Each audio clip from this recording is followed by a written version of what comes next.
Thousands rally in downtown Los Angeles in support of the International Women's Day. LA voters approve a measure to help the homeless. And an underwater virtual reality exhibit opens at the Natural History Museum. This is Valley View News. Hello and welcome to Valley View News. I'm Cynthia Marin. And I'm Samantha Schenkel. Millions of people worldwide celebrated International Women's Day by also supporting A Day Without a Woman. Valley View's Alicia Dieguez reports on the gathering in downtown Los Angeles. Women came to Grand Park instead of going to work or simply staying at home.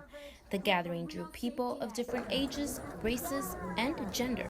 Hundreds of people are gathered here in front of City Hall in solidarity with International Women's Day. They're showing their support by wearing the color red, enjoying live music, speeches, spoken word, and much more.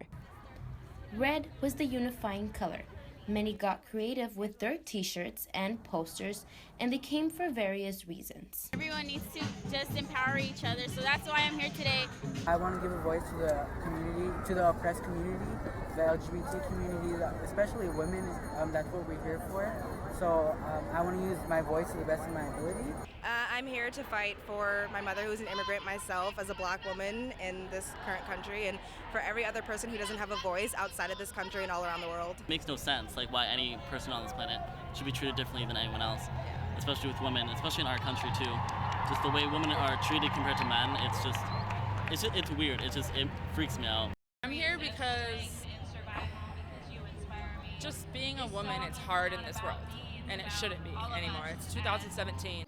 Organizers say this rally was put together to continue the momentum from the Women's March in January. Women's groups say they will continue to fight against the attack on women's rights and push forward to ratify the Equal Rights Amendment in a walk on March 26th. In downtown Los Angeles, I'm Alicia Dieguez for Valley View News.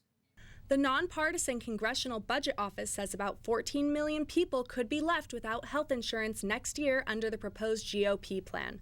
The CBO says about 24 million people total could be without health insurance over the next 10 years. The GOP proposal reduces the federal deficit by $337 billion over 10 years. That's because of the cuts in the Medicaid and the subsidies to lower-income citizens. The Trump administration downplayed the findings. Earlier this week, the LA Times reported that the GOP plan could reduce insurance coverage by an average of $6,000 a year per person.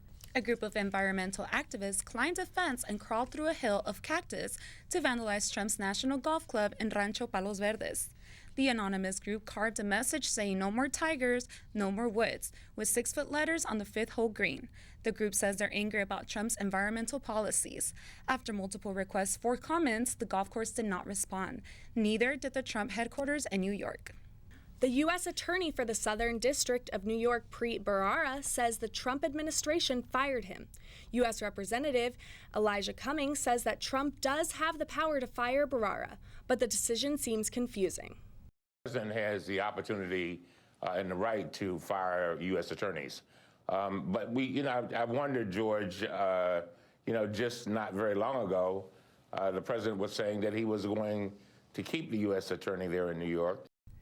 After Bharara declined to step down and was fired, he took to Twitter. He wrote, "Did not resign. Moments ago, I was fired." The 48-year-old attorney was nominated in 2009 by former President Obama and prosecuted huge financial frauds, international narcotics cases, and cyber hacking. Former Vice President Joe Biden urged South by Southwest attendees to join him on his efforts to fight cancer. The only bipartisan thing left in America is the fight against cancer. Back in February, Joe and Joe Biden started the Biden Foundation to focus on cancer research and on issues related to women. Biden lost his son, Beau, to cancer in 2015. Dogs are good pets. Valley View News reporter Paulina Negretti shows us how some Arcadia dog owners are out to prove their pets are also good medicine. First, owners and their dogs signed in for this event. They are participating in a cancer survivor walk. It's called Bark for Life. The walk is sponsored by the Cure Cancer Club at Arcadia High School. It raises money and awareness for the American Cancer Society to help fight all types of cancer. Club member Faith Van Haster came to the event to support someone very special to her. One of my best friend's mom is a cancer survivor, and we brought the whole community together to help her, and it was really important. So I think it's important to bring light to events like these. Participants walked around the park 5 times and then participated in the dog obstacle course. Dogs are an important part of this program. Veterinarian Sylvia DeMotor says dogs are a valuable companion when battling cancer. The relationship with a dog is totally non-judgmental. You know, they're always there for you. They're always happy to see you. And that, definitely. I mean, there's so many statistics on how much better people do, whether they're sick or not, if they have a pet. 90% of cancer patients that have a dog finish their radiation and chemo treatments. About a dozen students volunteered, and more than 30 cancer survivors took part. Carter Spurl is the coordinator and advisor of the Cure Cancer Club. He says being involved with the club is one of the best decisions he's ever made. It's just a way for people to get together with their dogs to raise money and raise awareness about the fight against cancer. Students gave out gifts for dogs, and Yogurtland donated sweet treats for the humans. The event was a success, and the club is already planning next year's walk. The Cure Cancer Club at Arcadia High School plans on having an event like this every year. They are passing out dog treats and dog bandanas just like this one with a simple donation, and all proceeds go to the American Cancer Society. In Arcadia, this is Paulina Negretti, Valley View News. A man with a knife was fatally shot by a City of Orange police officer. Police say officers had tried to pull the man over. He eventually pulled into a parking lot but stayed inside his car. The officers used batons and a fire hose to get him out after they smelled gasoline and feared a suicide. As the man crawled out of his car, he reached behind his back and got his knife, and one officer fired his gun. The man was taken to a hospital where he was later pronounced dead. Protesters upset about jail conditions blocked a street in downtown Los Angeles in front of the county jail. 4 inmates died this month in jails run by the LA County Sheriff's Department. The department's spokeswoman confirmed the deaths, including one suicide, but declined to provide specific information. Many of the protesters were affiliated with the Dignity and Power Now, a group advocating for accountability and better conditions in jail. Voters in Los Angeles have voted to help the homeless by increasing the sales tax a quarter of a point. Yesenia Burgara has the story. Measure H was added to this month's ballot in an effort to combat the rise in the homeless population. The measure received the 2/3 majority of votes required to pass. The sales tax increase is expected to generate nearly $400 million a year over the next decade. That money will help assist the homeless with housing, social services, and job training programs. The hope is to prevent them from returning to the streets. Billy Ray Miller has been homeless for 2 years and feels the homeless might be afraid of getting the help that Measure H will provide. I think it'll only help if the homeless person decides on their own that they are willing to intently participate in going and being fervent about getting the services, getting the things that they need. Larry Delch, supporter of the measure, says it may not be the best way to deal with the homeless, but something has to be done. So many people that are homeless would rather live in a house, would rather have an apartment, and if we have to pay for that, that's just the cost of having a community, of being, of being Americans. Joel Fajardo is the vice mayor of San Fernando and says Measure H will not end homelessness, but it is a step in the right direction. Measure H comes at the right time where we can actually take a look at the data that we have and find ways to address the homeless situation before it gets any worse. In San Fernando, this is Yesenia Burgara, Valley View News. When we come back, we will hear from a local mariachi school in the community. And people pay tribute to Notorious B.I.G. More than 1 billion barrels of oil have been discovered in Alaska. It's the biggest onshore discovery in the U.S. in 3 decades and may boost Alaska's struggling economy. The discovery was made in Alaska's North Slope, which had been seen as an aging oil basin. Spanish oil giant Repsol and its partner Armstrong Energy plan to pull an oil in 2021 with 120,000 barrels of oil per day. New Hampshire lawmakers voted not to raise the minimum age for marriage to 18. For more than 100 years, the state has allowed 13-year-old girls and 14-year-old boys to marry, as long as they have a court order and parental permission. A coalition against domestic and sexual violence wanted to raise the minimum age to 18, saying children need to be protected. But lawmakers said the new law would not have allowed anyone under 18 to get married. And sometimes due to pregnancy or military service, teens need to get married, as long as it's with parental and judge's permission. The state says approximately 800 minors have been married since 1907. Canoga Park's senior citizen dance class is more than just exercise. As CSUN's Ashley LaRue shows us, it's one teacher's effort to bring the community together. 1, 2, 3, 4. Sylvia Davis has been teaching at Canoga Park Senior Citizen Center for 8 years. She says her students come for fun, exercise, memory, and socializing. It gives them a variety of dances to do, and not only does it just exercise, they always say, oh, I come for the exercise, but they really come for more. It's just a social thing. Sometimes I feel like I need a whistle because they're all talking. Hey, we have a class here. You paid for a class here.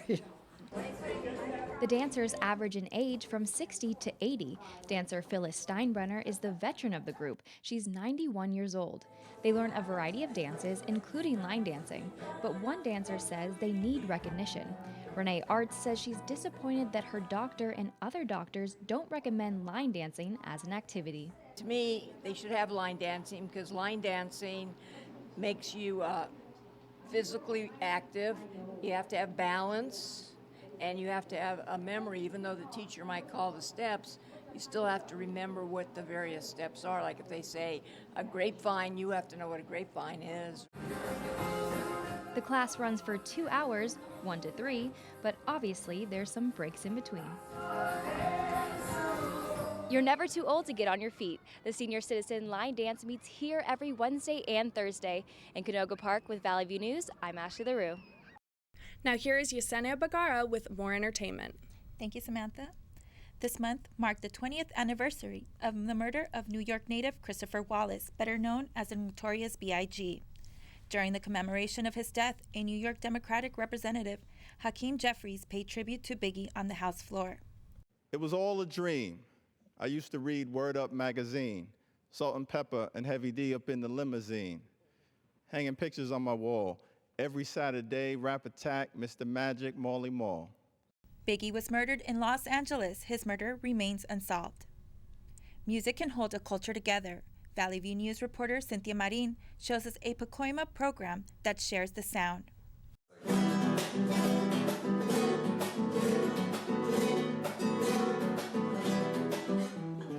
That beautiful melody is one of many that students at the Lluvia y Fuego Mariachi Academy will learn. Angelo Salazar is a guitar instructor at Lluvia y Fuego and says he teaches youngsters because of his own childhood experience. There wasn't many schools available at an affordable price because my parents also Latino, so it's kind of like, oh, that's too expensive to go there. So we've designed a program here to tailor to that type of community, So I'm here eager to teach the children and bring that opportunity that I wasn't given when I was younger. Lluvia y Fuego opened its doors 5 months ago and teaches mariachi to both children and adults. Guitar lessons aren't the only ones offered at Lluvia y Fuego. Classes range from violin, vihuela, guitarrón, and trumpet. And there's even voice lessons. The school also provides a recording studio for artists to compose and record material. The students here range in age from 6 to 60. Students are taught in small groups, and they learn from instructors who share their passion for music with their students. I like how I learn new stuff. My name is Juan. I started this project. I don't consider it like a business because it's not really giving me, like money. I'm not like that. And everything that happens here is not really for the sake of money, but for the sake of education, art, music. I want to be a mariachi.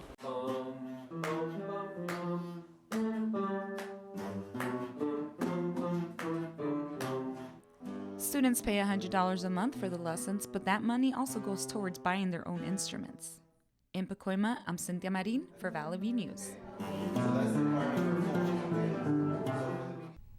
The British singing sensation Ed Sheeran is breaking records after the debut of his album. YouTube announced Sheeran's album attracted more than 1 billion views, and his single Divide was streamed over 270 million times. His single, Shape of You, is leading Spotify's global chart, and the other 15 album songs are in the top 50.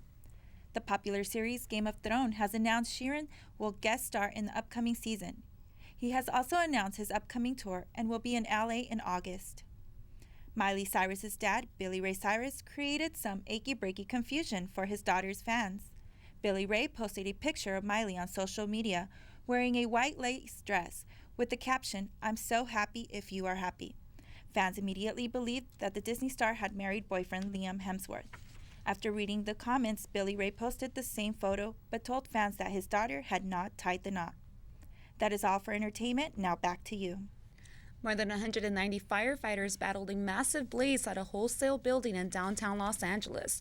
The red chili peppers stored in the building added an extra irritant to the fumes, even after the fire was extinguished. Spokesperson for the LA Fire Department said the peppers also led to burning eyes and described it as a mild masting. Majority of the fire was extinguished after 2 hours. A 3-year-old died after a hoverboard caught fire inside her Pennsylvania home, and a firefighter was killed on his way to help. The fire started when the hoverboard was plugged in to recharge and burst into flames. Ashanti Hughes was rushed to the hospital where she was pronounced dead. 2 other girls remain in critical condition. Fire officials said 1 victim jumped from the porch roof. Firefighters used a ladder to rescue 2 others. Officials say knockoff brand hoverboards are notorious for starting fires. Lieutenant Dennis DeVoe was on his way to the scene when his vehicle was hit in an intersection. South Carolina state lawmakers are debating whether to allow firefighters and other first responders to carry firearms during the calls. The new bill will require that responders go through rigorous training. Firefighters are lukewarm about the bill, saying it will help improve their safety and well-being, but they worry about the dangers of firearms in the workplace. When we come back, we will take a look at the new virtual reality exhibit at the Natural History Museum. And a New York couple's house is turned into an igloo. The Budweiser Clydesdale family at the Warm Spring Ranch in Missouri has welcomed new family members. 9 curious and playful ponies are joining the bunch. The youngest Clydesdale is just over a week old. There are now a total of 5 girls and 4 boys. The ranch is home to more than 100 Clydesdales. 6 more ponies are expected to join the family. The LA Natural History Museum has opened a new underwater virtual reality exhibit. Valley View News reporter Gracia Lopez has more on the story. You can now dive into the ocean with no swimsuit required. The Blue is a virtual reality experience at the LA Natural History Museum created to take you deep into the ocean, yet still be able to breathe. So you'll be taken into a dark pod like this one at the exhibit. You'll be given your virtual reality headset, some headphones, and your wand to maneuver through your underwater journey. You'll be taken down coral reefs and explore different underwater habitats. The exhibit transports an audience into alternate realities. Museum spokesperson Cynthia Warnham explained. It's a great opportunity for us to experiment to see how our visitors respond to the inspiration and awe-inspiring VR and how that helps them kind of think, it sparked the curiosity of what's the ocean about, the natural world, what is the next step for their learning. You'll be submerged underwater, swimming with jellyfish, and ride along with sea turtles. This is the LA Natural History Museum's first VR adventure, but additional may be planned. I think for us, it's really probably the beginning of much more of this kind of engagement and bringing immersive experiences to the authentic, real, wonderful pieces that we have here. The exhibit is open to the public until April 28th. In Los Angeles, Grecia Lopez, Valley View News. Now, here's Nick Torres with sports. Thank you, Cynthia. The CSUN men's basketball team was ousted from the Big West tournament last weekend. The Matadors fell to Cal State Fullerton 81-68. The Matadors headed into the tournament with 6 straight losses. Kendall Smith led CSUN with 21 points on 9 of 18 shooting. CSUN finished the season with an overall record of 12 wins and 18 losses. Now to Matadors baseball. The team has won 4 straight games. The Matadors defeated Purdue last Saturday 5-4.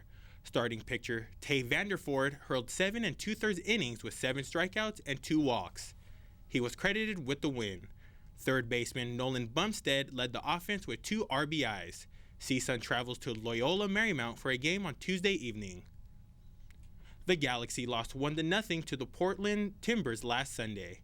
The Timbers got on the scoreboard early behind a goal by Diego Chara. Then Galaxy captain and leader was ejected following 2 yellow cards. The Los Angeles Lakers faced off against the Philadelphia 76ers last week. Let's go straight to the second quarter, where Sixers rookie Dario Saric slams home the ball off a pass from teammate Sergio Rodriguez. Jordan Clarkson finished with a career-high 30 points, and here we see him drive into the lane for the scoop layup to tie the game at halftime. Now we go to the third quarter, where Sixers guard TJ McConnell finds Jahlil Okafor for the easy basket. The Lakers flashed a little of their Showtime magic when Larry Nance Jr. flipped the ball over his head, finding D'Angelo Russell for the layup to tie the game at 102. With the Lakers up 2, Saric squared up and drilled a long jumper over Nance. And on the next Lakers possession, Clarkson connected on the fadeaway to give the Lakers a 1-point lead. The Sixers took the lead for good when McConnell drove into the lane and knocked down a close jumper. The Lakers lost the game 118 to 116. Team USA staved off the elimination last weekend with an 8-0 win over Canada in the World Baseball Classic. Kansas City Royals ace Danny Duffy pitched 4 shutout innings, including 7 strikeouts and no walks.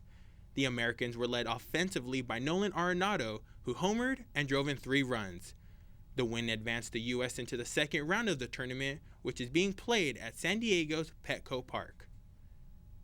Boxing legend Floyd Mayweather Jr. says he is willing to come out of retirement to fight MMA star Conor McGregor. Mayweather, during a public appearance in England, urged McGregor to fight him in June. Mayweather retired in 2015, undefeated in 49 fights. Many boxing and MMA fans have been clamoring for a fight between Mayweather and McGregor, but the fight taking place seems highly unlikely. UFC President Dana White has gone on record offering $25 million to both McGregor and Mayweather. That's all for sports, and now back to you. A festival was held in downtown Los Angeles for the end of the Chinese New Year festivities. Valley View News reporter Sharon Carrillo shows us how different ethnicities gathered to celebrate. The entertainment varied, from Chinese folk dances to lion dances. The festival featured arts and crafts and food trucks. One of the most popular destinations was the lantern making booth. I'm helping this afternoon at the lantern making booth, and there's a lot of kids here, and we're making these really cute little lanterns out of paper and crepe paper. When they were done, a volunteer hung them by a string. The primary focus of this event is community building and education. The festival gives families an opportunity to interact with their neighbors and also learn new traditions. The Chinese American Museum organized this event. Museum Executive Director Sharon Chen says she enjoys being able to bring different cultures together. So it's a really great way to bring Chinese culture and history and heritage to the site and kind of have fun while doing it and celebrate the diversity that's Los Angeles. First-time visitor Perrier Wells says he brought his son along so they both could step outside their comfort zones. Just to try to, get out and experience different cultures and different, environments and events. The Los Angeles Lantern Festival focuses on appreciating America's diverse heritage by sharing its history. In Los Angeles, Valley View News, Sharon Carrillo. Everyone was Irish for a day this week. Friday was St. Patrick's Day. Cities around the United States held parades to celebrate the green holiday. The Chicago River was dyed green. The Chicago Journeyman Plumbers have been dyeing the Chicago River for over 40 years. Americans spent upwards of $4 billion on St. Patrick's Day, no doubt most of it at bars. An entire house became a block of ice in Webster, New York, after 5 days of freezing temperatures. Pictures surfaced of the Lake Ontario house that was damaged during a snowstorm that week. Photographer of the ice house, John Kuko, is accused of using Photoshop. But icy situations are common. Last year, a parked car was encased in ice in Buffalo, New York. Thank you for watching Valley View News. I'm Cynthia Marin. And I'm Samantha Schenkel.